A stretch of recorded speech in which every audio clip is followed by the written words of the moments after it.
नमस्कार, मी Manisha Bachhav, director of Uma classes. माझे 33 वर्षांपासून संस्कृत आणि इंग्लिशचे क्लासेस आहेत, 8वी ते 12वी। गेल्या वर्षापासून मी BMAचे पण क्लासेस सुरू केले आहेत संस्कृतचे। तर या वर्षीसुद्धा माझे BMS 2024 ॲडमिशन घेतलेली बॅच सुरू होते 2 जानेवारी 2025 पासून। तर त्यासाठी मी डेमो लेक्चर्स तुम्हाला अवेलेबल करून देते। माझे रोज गुगल मीटवर daily live lectures, interactive lectures असतात। तर परंतु टायमिंग इश्यू असल्यामुळे, मुलांना टायमिंगचा इश्यू असल्यामुळे मी माझं स्वतःचं पण ॲप लॉन्च केलं आहे की ज्याच्यात तुम्हाला recorded lectures plus notes available होतील। तर आज मी तुम्हाला तुमच्याच सिलेबसमधला संस्कृत वर्णमाला हा टॉपिक घेते डेमो लेक्चर म्हणून। तर तो बघा, चला आपण स्टार्ट करूया डेमो लेक्चर। संस्कृत वर्णमाला। संस्कृत वर्णमाला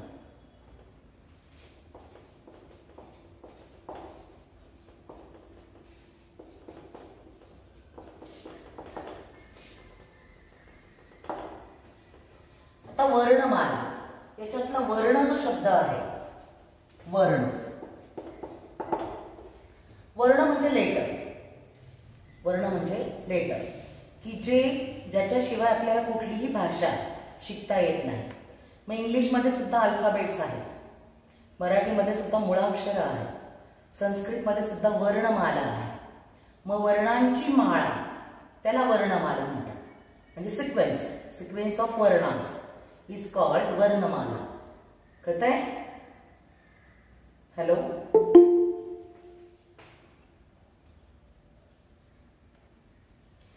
वर्ण, वर्ण म्हणजे लेटर, त्याला इंग्लिश मध्ये म्हणतात लेटर, मराठीत म्हणतात त्याला अक्षर, मराठीत म्हणतात त्याला अक्षर। वर्ण संस्कृत मध्ये, इंग्लिश मध्ये लेटर, मराठीमध्ये अक्षर। हे जर आपल्याला आलं नाही तर कुठलीही भाषा शिकता येत नाही। तर इंग्लिशमध्ये आहे अल्फाबेट्स, मराठीमध्ये आहे मुळाक्षर, संस्कृतमध्ये आहे वर्णमाला। वर्णमाला, माला म्हणजे माळा, माळा दॅट इज सिक्वेन्स। माळा म्हणजे काय? सिक्वेन्स। वर्णमाला म्हणजे sequence of letters, sequence of वर्णांस। मग आता वर्ण म्हणजे काय हा प्रश्न येतो। म्हणजे आपल्याला आता कळलं की लेटर, पण त्याला संस्कृतमध्ये त्याची एक व्याख्या आहे, अविभाज्यः ध्वनिः।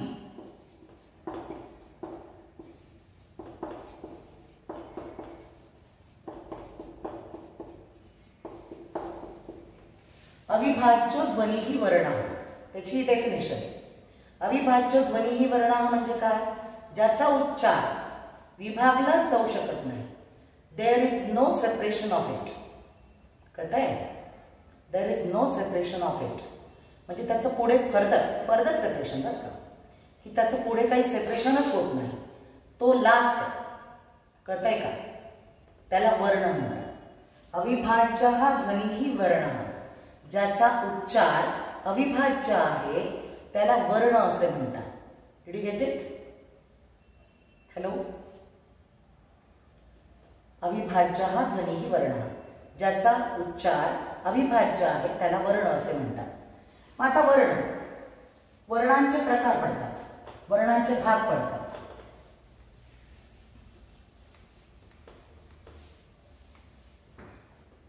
इथे लिहिते, पुन्हा त्याचं मग खाली लिहिते। वर्ण दॅट इज लेटर,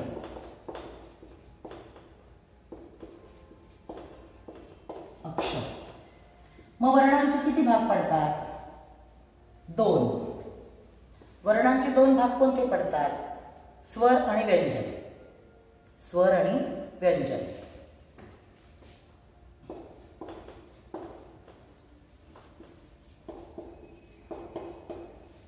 व्यंजनाने म्हणतात त्याला संस्कृतमध्ये, त्याला संस्कृतमध्ये स्वराः म्हणतात। हे वर्णः संस्कृतमध्ये।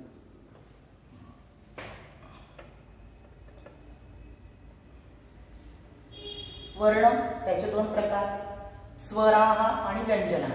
हे संस्कृतमध्ये नावं लिहिलेली, मराठीमध्ये त्याला स्वर आणि मराठीत व्यंजन। कळतंय? मग स्वर म्हणजे काय? स्वर म्हणजे जो स्वतः शोभून दिसतो, त्याला दुसऱ्याच्या आधाराची गरज नसते। स्वयं राजते इति स्वरः, याची जशी व्याख्या होती अविभाज्य ध्वनिः वर्णः, तशी याची व्याख्या आहे स्वयं राजते इति स्वरः.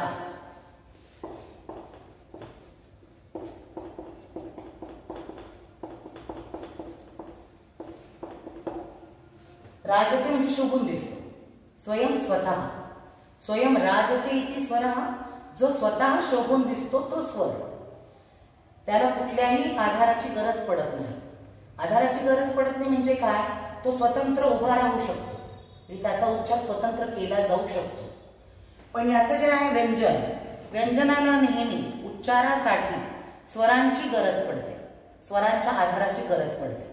त्याच्यात जर स्वर मिक्स केलं नाही, मिसळलं नाही, तर त्याचा उच्चार आपल्याला करता येत नाही. व्यंजन नेहमी स्वरावर आधारित असतं, कळतंय? तसं स्वर नेहमी कोणावरच आधारित नसतो. तो त्याचा स्वतंत्र उभा राहू शकतो.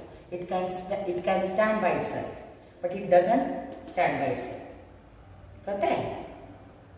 Hello, only raise your hands if you understand.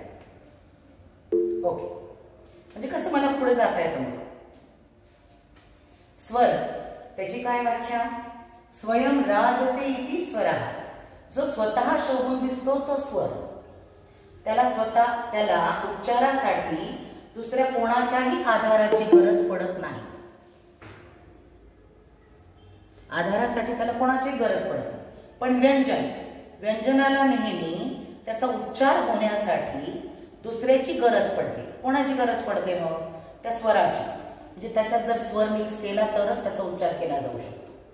मग आता व्यंजनाची पण व्याख्या आहे, जशी याच्यामध्ये याची व्याख्या आहे तशी. याची काय व्याख्या आहे? हलन्त्यम. हलन्त्यम किंवा अन्वक भवति इति व्यंजनम. अन्वक भवति इति व्यंजनम. हलन्त्यम म्हणजे हल असतं म्हणजे काय? त्याचा पाय नेहमी हलंत असतो, म्हणजे पाय लंगडा असतो. मोडका म्हणते त्याला, म्हणजे पाय मोडका असतो. म्हणजे हे सगळे नेहमी व्यंजन जे असतात ते नेहमी हलंत लिहिले जातात. हे तसे हलंत लिहिले जात नाही. हलंत म्हणजे पाय मोडके लिहिले जात नाही. आता तुम्हाला ते पण कळणार नाही. तर बघा, आता व्यंजन क हे जे आहे असं लिहिलेलं, याला हलंत्य म्हणतात. हलंत्य किंवा हलंत, त्याचा पाय मोडका असतो. क, ख, ग, घ, च, छ, ज हे हलंत. तसे हे जे आहे ते पूर्ण असतात. अ, आ, ई, कळतंय का? हे हलंते लिहिलेत का? हलंते लिहिलेत का? नाही, हे मात्र हलंते लिहिले जाते. मग आता व्यंजन always depends on swara for its pronunciation, but it doesn't depend on व्यंजनास. Got it? Hello, okay.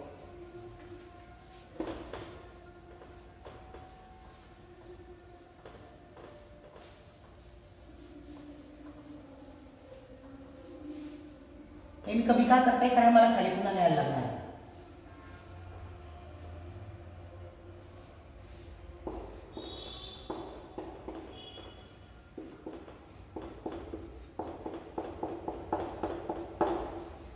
मग स्वर किती आहेत संस्कृतमध्ये? वर्णमालेमध्ये, संस्कृत वर्णमालेमध्ये स्वर किती आहेत आणि व्यंजन किती आहेत? तर सगळे मिळून आहेत 46. दोघे मिळून आहेत 46. मग ते कसे आहेत? स्वर आहेत 30, व्यंजन आहेत 33. ते कसे बघ? स्वर जे आहेत अ, आ, ई, उ, रू,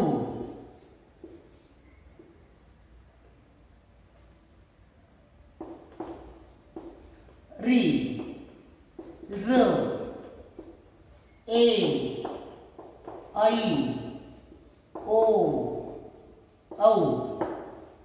1 2 3 4 5 6 7 8 9.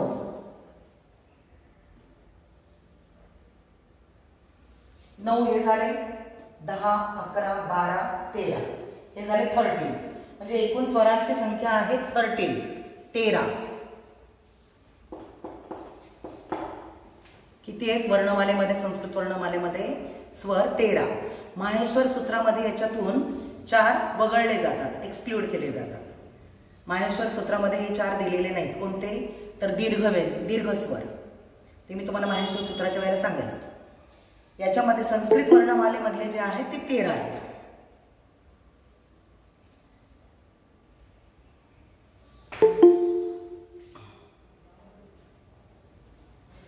आणि व्यंजन 33 कसं आहे बघा.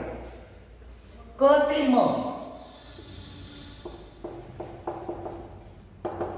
क ते म जे आहेत हे क आणि म, क ते म जे आहेत त्यांना वर्गीय व्यंजन म्हणतात. ते मी नंतर सांगतेच व्यवस्थित. क ते म जे आहेत ते 25 आहेत. ते कसे? 25 व्यंजन कसे आहेत? हे वर्गीय व्यंजन. व्यंजनांचे पुन्हा प्रकार पडतात. वर्गीय व्यंजन आणि अवर्गीय व्यंजन. पुन्हा अवर्गीय व्यंजनाचा स्प्लिट होतो परत. त्यांचे 2 भाग पडतात. वर्गीय व्यंजनांमध्ये कोण येतात? क ते म येतात. क ते म कसे बघा. क, ख, ग, घ, अ. याला म्हणतात, जे क ने सुरू होतं याला म्हणतात क वर्ग किंवा कु वर्ग.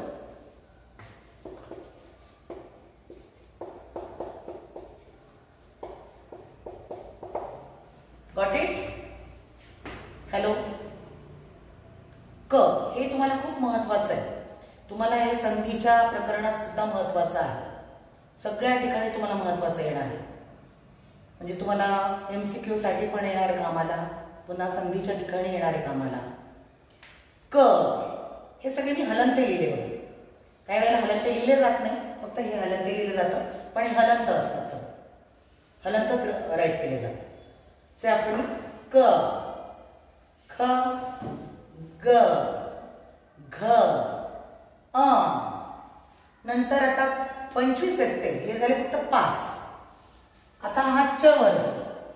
च, छ, ज, झ, अ.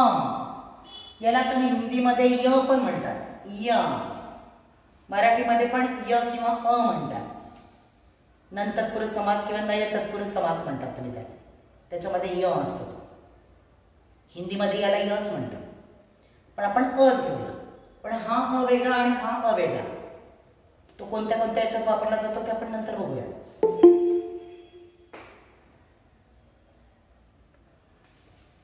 आता हा च च हलंत आहे, म्हणजे पटकन उच्चारले जातात. त्यांचे स्वर मिक्स केलेले नाहीये. च, छ, ज, झ, अ किंवा य. हा आहे च वर्ग किंवा त्याला चू वर्ग पण म्हणतात. चू वर्ग. 5 आणि 5 10 झाले. 25 करायचे आपल्याला. 5 आहेत ते. 5 वर्ग आहेत. ट, ट वर्गात ट, ठ, ड, ढ, अण. ट, ठ, ड, ढ, अण. याला म्हणतात ट वर्ग किंवा टू वर्ग.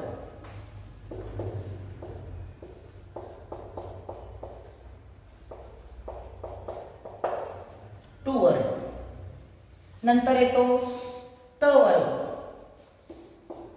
म्हणा त, थ, द, ध, न. याला त वर्ग किंवा तू वर्ग.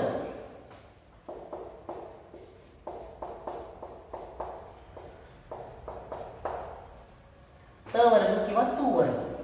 त्याला उदित पण म्हटलं जातं. कु, चू, टू, तू, पू यांना उदित असं म्हटलं जातं. किंवा क ते म यांना स्पर्श व्यंजन म्हटलं जातं. ते मी नंतर लिहूनच देईन.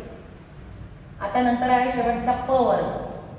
प, फ, ब, भ, म, प सॅफनी, प फ ब भ म. ते हलंत असल्या कारणाने पटकन उच्चारायचे आणि जेव्हा ते पूर्ण असतात तेव्हा थोडेसे लांब उच्चारले जातात, दीर्घ उच्चारले जातात. जेव्हा त्याच्या स्वर मिक्स होतात तेव्हा ते दीर्घ उच्चारले जातात. आणि याच्यापासूनच आपण पहिलीला असतानाच 12 कडे शिकलेलो आहे, बरोबर. आणि याच्यापासूनच भाषा वर्ड्स तयार होतात. वर्ड्स तयार झाले की सेंटेन्स तयार होतात. सेंटेन्स तयार झाले की पॅराग्राफ तयार होतात. हेच आहेत ते जे आपण पहिलीला खूप पाठी भरून लिहिलेले आहेत स्लेटवरून, बरोबर की नाही. त्याच्या स्वर मिक्स करून त्याला 12 खडी म्हणायचं होतं. जे मराठी मीडियमला असतील त्यांना माहीत असेल. पुन्हा एकदा बघा, आता झाले 25. हे 5, 10, 15, 20, 25. क ते म पर्यंत झाले 25. Got it. व्यंजन अजून आहेत बाकीचे उरले. यांना क ते म यांना वर्गीय व्यंजन म्हणतात.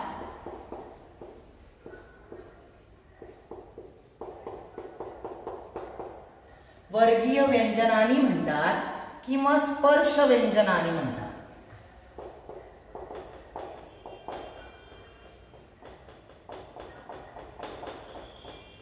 व्यंजनानी शब्दामध्ये बघा तो लिहिलेला आहे, हे अक्षर लिहिले बघा, आहे की नाही. व्यंजनानी मध्ये हे व्यंजनानी जरा नाकात उच्चारला जातो तो व्यंजनानी.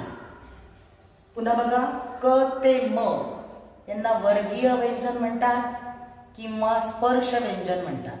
स्पर्श व्यंजन म्हणण्याचं कारण काय की त्याचा आपल्या स्वरयंत्रातून म्हणजे वायूचा स्पर्श होतो. स्वरयंत्राला वायूचा स्पर्श होतो म्हणून त्याला स्पर्श व्यंजन म्हणतात. किंवा त्याला असं पण म्हणतात, उच्चारक अवयवाला जेव्हा जिभेचा स्पर्श होतो तेव्हा त्याला स्पर्श व्यंजन म्हणतात. कळतंय मी काय म्हणते. नंतर डिटेलमध्ये पुन्हा होईल असते. स्पर्श व्यंजन म्हणजे काय तर स्वरयंत्रातून वायू निघतो, हवा निघते तेव्हा त्याला स्पर्श व्यंजन म्हणतात. किंवा उच्चारक अवयवाला जेव्हा जिभेचा स्पर्श होतो तेव्हा त्याला स्पर्श व्यंजन असे म्हणतात. Got it. How many are they? Will you tell? How many are they स्पर्श व्यंजनानी?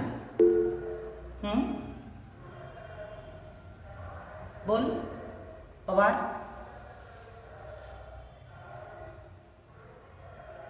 25. किती आहेत ते? 25. क ते म त्याला दुसरं नाव आहे वर्गीय व्यंजन, स्पर्श व्यंजन किंवा आणखी त्याला या कु चू टू तू कु यांना म्हणतात उदित. आता उरले कोणते? 25च झाले आपले. 33 पाहिजे आपल्याला. हे सगळे एकूण आहे 33.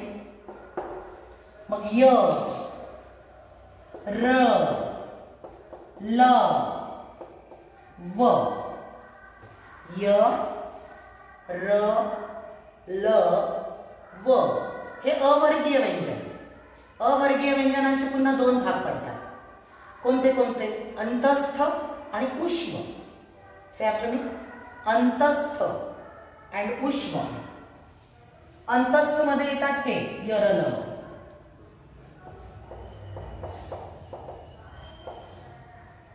अंतस्थ कळतंय. हे एकूण किती झाले? 4. यांची संख्या किती? 4. 25 आणि 4 29. नंतर आहे उरलेले श स ह. श स ह हे आहेत उष्म व्यंजनानी.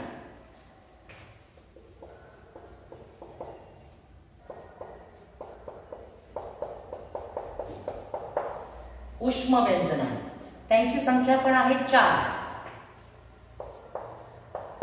झाले का 33? पुन्हा एकदा बघा. क ते म स्पर्श. क ते म खाली नको. हा. श स, ह हे आहे उष्म व्यंजन आहे, त्यांची संख्या आहे 4. क ते म 25, अंतस्थचे 4, उष्मचे 4, ते झाले सगळे एकूण 33. एकूण हे व्यंजन आणि आहे 33. हे 33 प्लस हे 13. संस्कृत वर्णमालेमध्ये सगळे वर्ण आहेत 46 आणि माहेश्वर सूत्रानुसार आहेत 42. माहेश्वर सूत्रामध्ये 4 दीर्घ स्वर वगळलेत, एक्सक्लूड केलेले आहेत. कळतंय का? माहेश्वर सूत्राच्या वेळेला सांगेलच मी, त्याचं वैशिष्ट्य पण येतं तुम्हाला, म्हणजे ते तुम्हाला याच्यात एमसीक्यू मध्ये विचारलं जातं. माहेश्वर सूत्रांचं वैशिष्ट्य संस्कृत वर्णमालेमध्ये 46 आणि माहेश्वर सूत्रामध्ये 42. हे 33, हे 13 झाले 46. आता इकडे स्वर हे 13 आहेत, त्यांचे पण भाग आहेत. त्यांचे भाग कसे आहेत बघा, 3 भाग आहेत. त्यांचे 3 भाग आहेत. ह्रस्व स्वर थोडं कमी करते मी.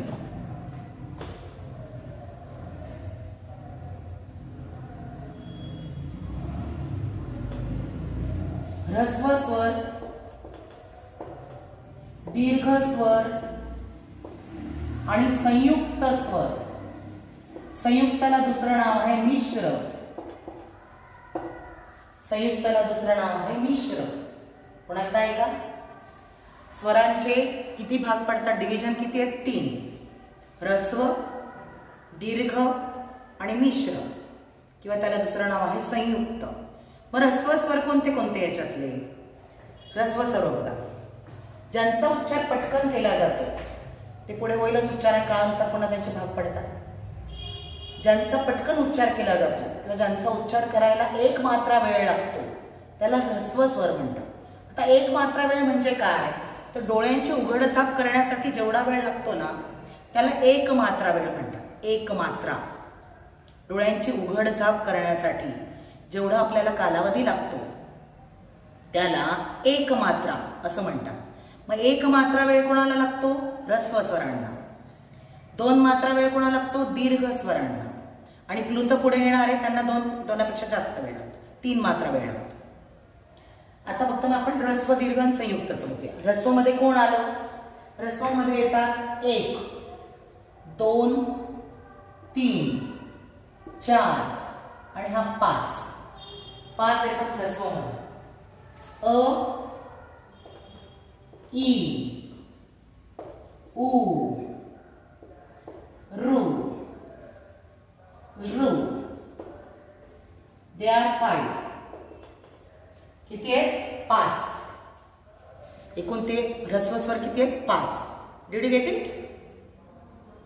Hello, okay. दीर्घ स्वर, याच्यातले दीर्घ कोणते आहेत, याच्यातले दीर्घ कोणते आहेत, आ, ई, उ आणि हा रू, त्याला री पण म्हणतात, री. आ, ई, उ, री किंवा रू. मराठीमध्ये त्याला रू म्हणते, री. हे आहेत एकूण 4.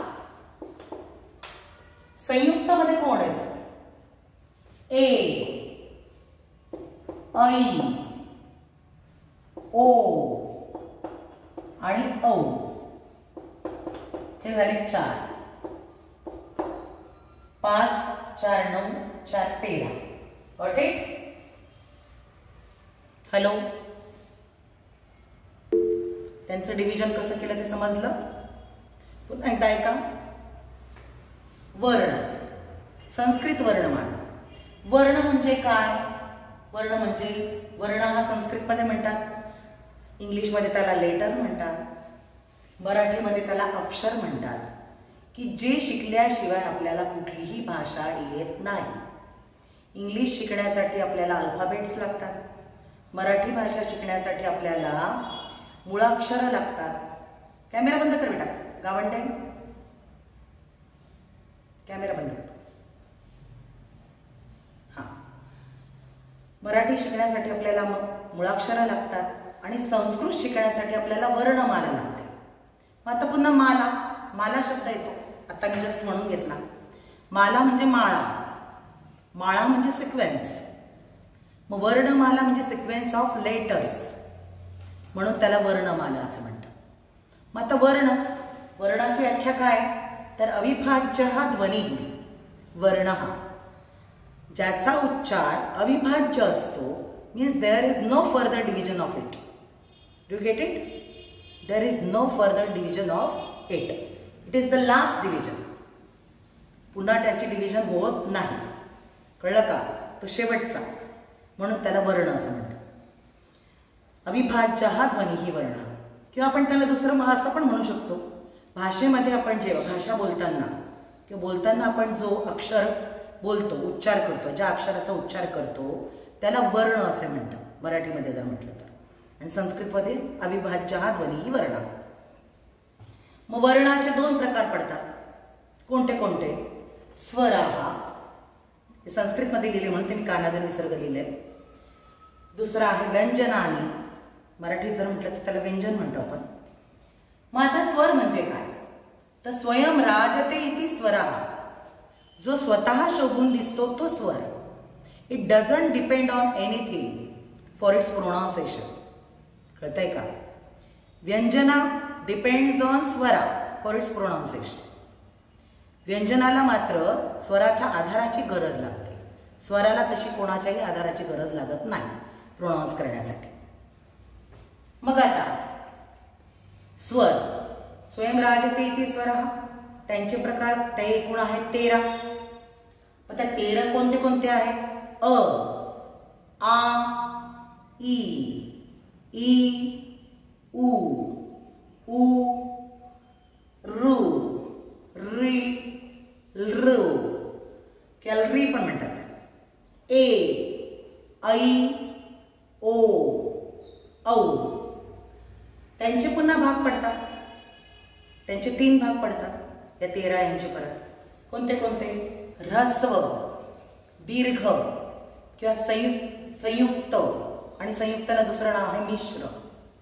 ऱ्हस्व स्वरामध्ये येतात 5. अ, ई, उ, रू, री हे 5.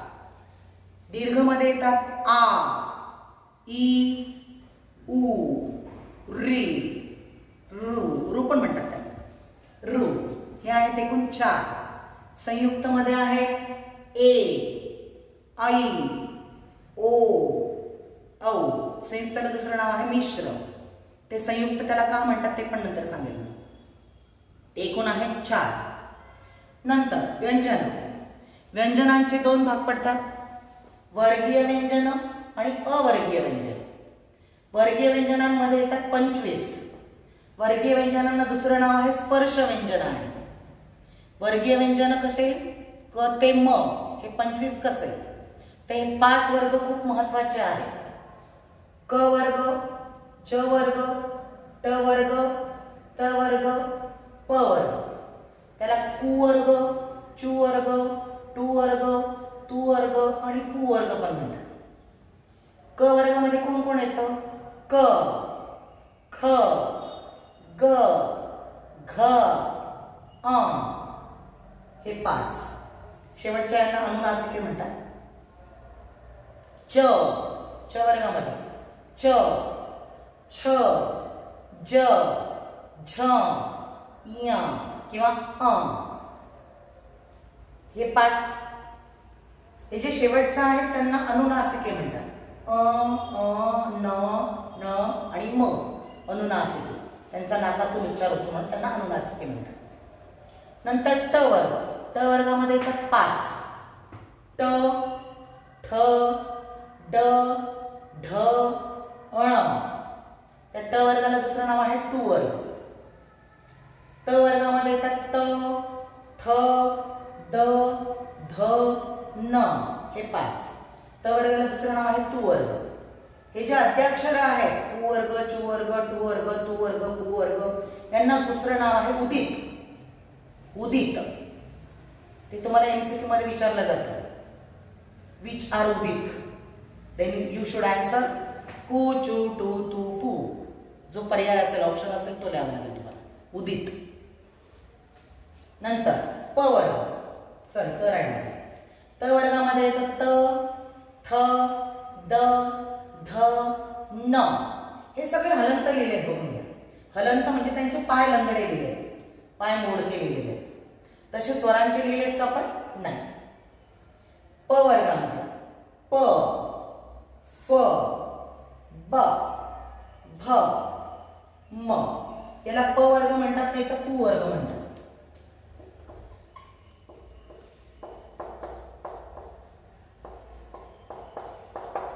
हे एकूण सगळे आहेत वर्गीय व्यंजन 25. हे वर्गीय व्यंजन.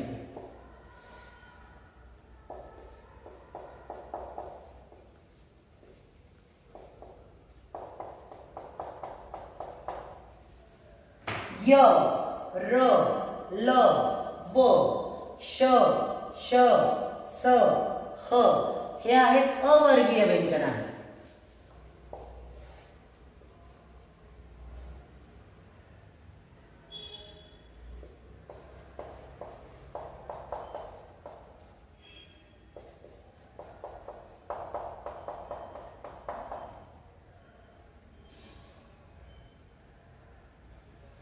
अवर्गीय व्यंजन. अवर्गीय व्यंजनांचा पुन्हा दोन भाग पडतात. कोणते कोणते? अंतस्थ आणि उष्म. अंतस्थ मध्ये येतात 4. य, र, ल, व. आणि उष्म मध्ये येतात श, श, स, ह. यांना तुम्हाला शल प्रत्याहार सुद्धा म्हणतात. शल प्रत्याहार. आणि यांना म्हणतात यन प्रत्याहार. प्रत्याहाराच्या वेळेला सांगायचं तुम्हाला माहेश्वर सूत्राच्या वेळेला हा याला यन प्रत्याहार म्हणतात, याला शल प्रत्याहार म्हणतात. आता राहिले शेवटचा भाग. इकडे बघा, याला म्हणतात अनुस्वार. अनुस्वार.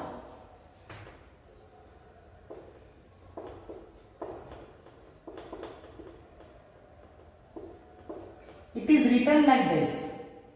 अनुस्वार. अनुस्वार नेहमी आपल्याला असा सेपरेट लिहिता येत नाही. त्याला नेहमी आधाराची गरज पडते. मग त्याला आधाराची कोणाची गरज पडते? तर स्वराची गरज पडते. तो नेहमी कोणावर आधारलेला असतो? It depends on Swaraj for its pronunciation. आपण याला सेपरेट उच्चारू शकत नाही. याला आपण सेपरेट उच्चारू शकत नाही. त्याला उच्चार करण्यासाठी, त्याचा उच्चार करण्यासाठी आपल्याला स्वराची गरज पडतेच म्हणजे पडतेच. मग कसं? तुम्हाला ते कसं? आता हे जर बोलायचं असेल आपल्याला तर अ घेऊया आपण. अ. आला. क वर दिला. क जर घेतला तर आता हा क हलंत आहे. त्याच्यात आपण अ मिळवला तर होतो कम. कम. आ मिळवला झाला का. कावर अनुस्वार द्या. काम. कळतंय का? कोणाची गरज पडते अनुस्वाराचा उच्चार करण्यासाठी? सांगा. अनुस्वाराचा उच्चार करण्यासाठी कोणाची गरज पडते? हॅलो. स्वराची. गुड. स्वराची. स्वराशिवाय अनुस्वाराचा उच्चार केला जाऊ शकत नाही. मग प्रत्येक याच्यात तुम्ही मिळवू शकतात. या व्यंजनांमध्ये स्वर मिळवले आणि त्याच्यावर तो अनुस्वार ठेवला की तुम्हाला त्याचा उच्चार करता येईल. म्हणजे स्वराचीच गरज पडते. It is स्वराश्रितम.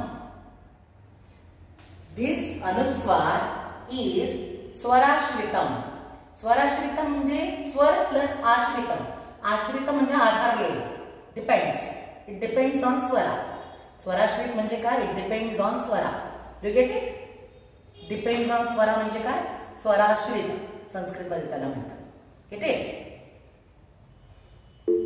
ओके. सगळ्यांना hello. Will you please respond? हा. नंतर आहे हे अक्षर.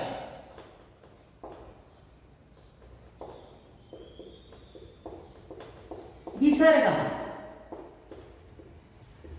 It is written like this. Sanskrit पूर्णतः याच्यामुळेच ओळखली जाते, अनुस्वार आणि विसर्ग. संस्कृत नाही तर देवनागरी लिपीच आहे, मराठी ती. संस्कृत जी आहे त्याची लिपी जी आहे संस्कृत भाषेची, तर ती कोणती लिपी आहे? मराठी, देवनागरी लिपी.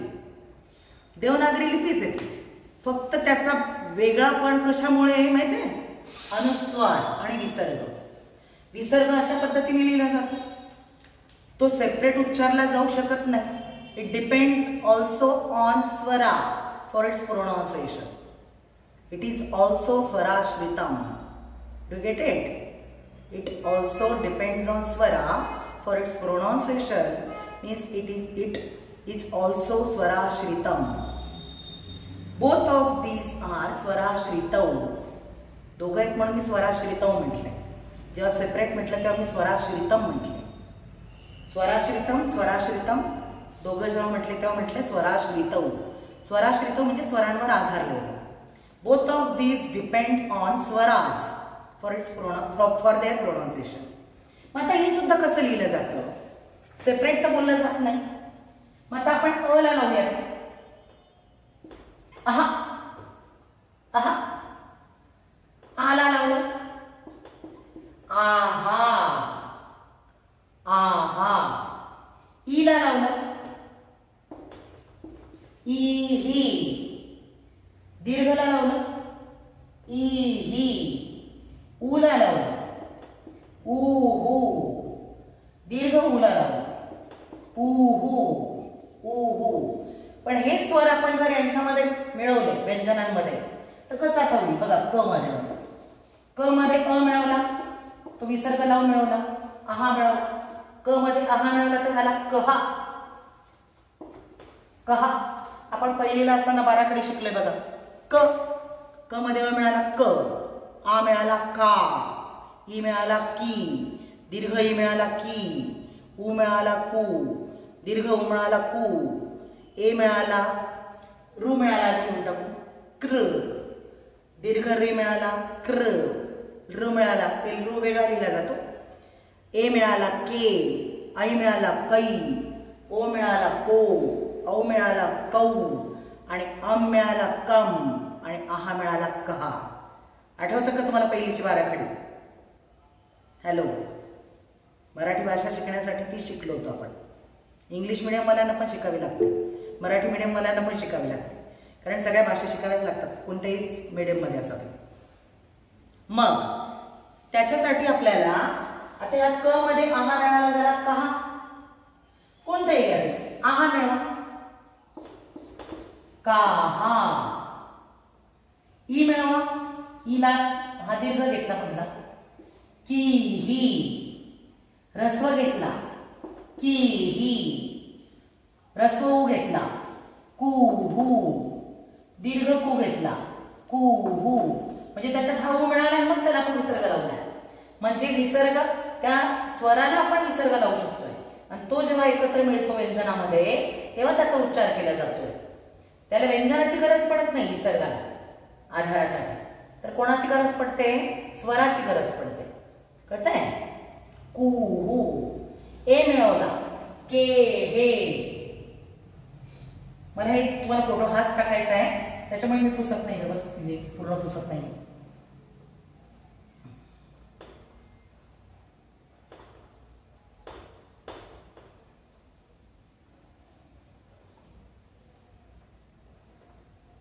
हा, ए मिळवला. के झाला. विसर्ग लावला. के हे. उच्चार करण्याची पद्धत बघा. जसं आपलं आपण के म्हटलं, के विसर्गाचा उच्चार करायचा असेल तर तोंड तसंच राहू द्यायचं आणि हवा सोडायची. के हे. आई मध्ये मिळवला. आई मिळवला. कै. कै. आता याचा उच्चार करायचा विसर्ग लावून. कै ही. तोंड तसंच ठेवलं आणि हवा सोडली. विसर्गाचा उच्चार करण्यासाठी हवा सोडायची. कै ही. तुम्ही म्हणताय फक्त कलाच लागतं का विसर्ग, किंवा सगळं कोणतेही पण स्वर पण नाही, या सगळ्यांना यांचीच बाराखडी तयार होते. क ची बाराखडी क का की की कू कू के कै को कौ कम कहा. ख ची बाराखडी ख खा खी खी खू खू खे खै खो खौ खम खहा. ज ची घेऊया. ज जा जी जी जू झू जे जै जो जौ जम जा. याच्याने संस्कृत भाषा पण तयार होते. तुम्हाला हे संधीमध्ये खूप महत्वाचं आहे. ज्याला हे कळेल की याच्यात हे अक्षर मिळालंय, हा स्वर मिळालाय, म्हणजे त्याला वर्ण विग्रह असतो. परत वर्ण विग्रह जर जमला तर संधी विग्रह जमतो. संधी विग्रह वेगळा आणि वर्ण विग्रह वेगळा. ठ ची बाराखडी. ठ ठा. बाराखडी करताना मी काय करते, या ठ हलंत आहे ना त्याच्यामध्ये हे स्वर मिळवते. ठ ठा ठी ठी ठू ठू ठू. हे नाही येत. ठे ठै ठो ठौ ठम ठहा. कळतंय. मग हे जे आहे विसर्ग आणि अनुस्वार हे कोणावर आधारलेले आहे, स्वरांवर, त्याच्या उच्चारासाठी. मग यांना काय म्हणतात, हे दोघं जे आहेत ते बाराखडीत तर लिहिले जात नाही. आपल्या मराठीमध्ये लिहिले जातात, संस्कृतमध्ये लिहिले जातात. वर्णमालेमध्ये ते एक्सक्लूड केले जाते, त्यांचा समावेश नाही. They are not included in the वर्णमाला. यांना काय म्हणतात, अयोगवाहौ. अयोगवाहौ किती, 2. तुम्हाला ते पण विचारलं जाईल, अयोगवाहौ कोणते आणि हाऊ मेनी आर दे. तर अयोगवाह किती आहेत, 2. तुम्हाला एमसीक्यू ला काहीही विचारलं जाऊ शकतं. अगदी बेसिक मधला बेसिक क्वेश्चन विचारला जाऊ शकतो. कळतंय का. मग अयोगवाह किती आहेत, 2. कोणते आहेत ते, अनुस्वार, अनुस्वार हा आणि विसर्ग. हा एक ऑप्शन दिलेला असेल तुम्हाला, अनुस्वार आणि विसर्ग. जर संख्येचा असेल तर 1 2 3 4 असा दिलेला असेल, मग तेव्हा तुम्हाला 2 लिहावा लागेल. आणि जर पर्याय दिलेला असेल तर व्यंजन, स्वर, अनुस्वार, विसर्ग असं दिलेलं असेल, मग तुम्हाला अनुस्वार आणि विसर्गाचा पर्याय लिहावा लागेल. जर कोणीच नसेल दिलं तर मग याच्यापैकी कोणीच नाही असं ऑप्शन लिहावं लागेल एमसीक्यूला. अयोगवाह किती आहेत, 2. कळलं सगळ्यांना. वर्णमाला काय आहे ते, वर्णमालेमध्ये किती अक्षर आहेत ते कळलं. पुन्हा एकदा रिपीट करू का, काही गरज नाही. हॅलो, रिपीट करू. ओके, पुन्हा एकदा बघा. संस्कृत वर्णमाला. वर्णमाला म्हणजे सिक्वेन्स ऑफ वर्णास, sequence of letters, sequence of letters. वर्ण, what is it, it is a letter. In Marathi it is akshar. त्याला संस्कृतमध्ये म्हणतात, त्याची व्याख्या आहे अविभाज्य हा ध्वनीही वर्ण, ज्याचा उच्चारच विभागला जात नाही. There is no further division of it, it is called वर्ण. तुम्हाला हे पण येईल एमसीक्यू मध्ये. मग वर्णांचे प्रकार किती, 2. स्वर आणि व्यंजन. हाऊ मेनी स्वराज are there, these are vowels and these are consonants. You get it? These are vowels and these are consonants. How many are the swaras? They are 13. Which are they? A, A, E, E, U, U, Ru, Ru, Ru, A, I, O, O. How many vyanjanas are there? There are 33. How many consonants are there? 33 in Sanskrit Varnamala. Which are they? They are divided into 2 parts. Vargiya Vyanjanani and Avargiya Vyanjanani. I have written them. Avargiya Vyanjanani and Vargiya Vyanjanani. Vargiya Vyanjanani, which are they? Ka, te, ma. That is 25 letters. They are also called as Sparsha Vyanjanani. Why are they called Sparsha Vyanjanani? Karan there is the air which comes out from the swar yantra. The air comes out from the swar yantra, so they are called Sparsha Vyanjanani. Do you get it? Hello. Next, they are 25 Vargiya Vyanjanani. Ka, cha, ta, ta, pa. These are vargas. They include 5 letters each. Each varga includes 5 letters. Which are they? Ka, kha, ga, gha, a. The last word is anunasik. What is anunasik? Anunasik which is pronounced from the nose, from the nostrils, it is called anunasik. Got it? How many are there? 25. These are called Vargiya Vyanjanas or Sparsha Vyanjanas. The last, Antastha. Antastha, ya, ra, la, va. These are called Antastha or Yana Pratyahar. In Maheshwar Sutra, you will understand it. These are 4. Antastha Vyanjanani. How many are there? 4. The last, Avargiya Vyanjanani are divided into 2 parts. Which are they? Avargiya Vyanjanani, Antastha Vyanjanani and Ushma Vyanjanani. Antastha include ya, ra, la, va, that is Yana Pratyahar. Ushma Vyanjanani includes sh, sh, sa, ha. They are also 4. That is called, the Ushma Vyanjanani are called Shala Pratyahar also. Shala Pratyahar. Pratyahar काय आहे ते तुम्हाला माहेश्वर सूत्रामध्ये सांगेलच. Next. Swar. Swaras are divided into 3 parts. कोणी 2 parts पण म्हणतं. मग पुन्हा 2 parts मध्ये नंतर दीर्घ आणि संयुक्त येते. 3 parts मध्ये मी घेते. 3 parts कोणते कोणते? ह्रस्व स्वराज, दीर्घ स्वराज, संयुक्त स्वराज और मिश्र स्वराज. ह्रस्व Swaraj include a, e, u, ru, re. They are 5. Dirgha swaraj include 4 swaraj, which are they? A, E, U, Ri. Sanyukta swaraj include 4 swaraj, which are they? A, I, O, Au. All of these are 13. All of these are 13. These are 33. All of them varnas are 46. These are Ayogavahu. How many Ayogavahus are there? 2. Which are they? First is Anuswara, second is Visargaha. Both of them depend on Swaraj for their pronunciation. Did you get it now? Hello? Okay. Have a nice day.